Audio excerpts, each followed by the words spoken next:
Yang ketiga ya, yang gue dapat adalah nggak apa-apa untuk ketinggalan sesuatu, ya. Memang kadang ada bus yang ketika lu ketinggalan tuh, wah anjing busnya ninggalin gue nih. Kadang lu ngerasa iri ya, karena dunia ini tuh nggak digerakin sama yang namanya keserakahan. Dunia ini semuanya berputar itu di iri hati, ya. Envy itu lebih kuat dibanding greed. Greed itu adalah keserakahan.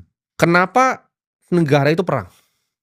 Kenapa terjadi segala sesuatu di dunia ini? Karena manusia itu iri hati dengan manusia yang lain, ya. Kenapa terjadinya demo? Kenapa terjadi semua hal tuh bisa dijelaskan karena iri hati.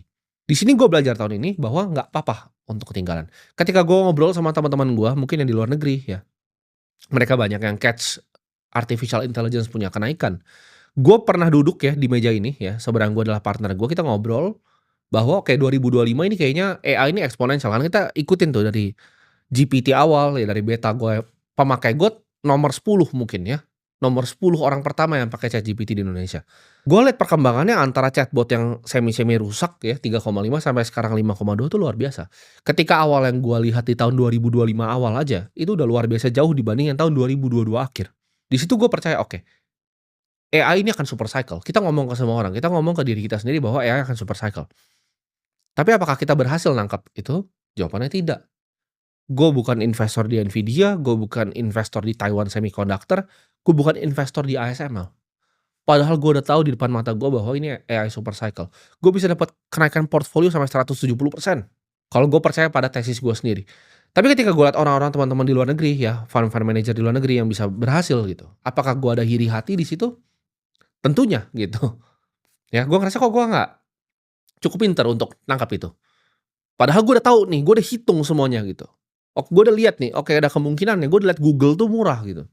Sebelum Warren Buffett masuk, gue udah sempat bahas bahkan di podcast-nya bareng mentor gue, Pak Toto Sugiri. Gue udah lihat, oke ini AI akan memang super cycle dari awal tahun. Cuman ketika gue lihat orang semua cuan-cuanan, akhirnya gue bisa menerima gitu. Nggak apa-apa untuk ketinggalan gitu. Di situ gue belajar untuk, oke ya orang lain untung nggak apa-apa ya. Karena ketika kita timbul iri hati, nanti mau mengejar begitu yang udah tinggi, atau mau menggunakan derivatif, mau menggunakan leverage, untuk mendapatkan hasil yang sama, menggunakan strategi yang lebih beresiko lagi seperti options dan lain-lain, percuma gitu. Jadi iri hati untuk orang yang cuman sedikit lebih kaya dari kita, itu menurut gua musuh ya di kehidupan. Pelajaran yang gua pelajari ya di tahun 2025 ya, ini keempat ya pelajarannya, yaitu orang itu lebih pengen dikasih kebohongan yang manis dibanding kejujuran yang pahit. Gue dari dulu punya mental frame ya untuk berpikir pada yang namanya first principle.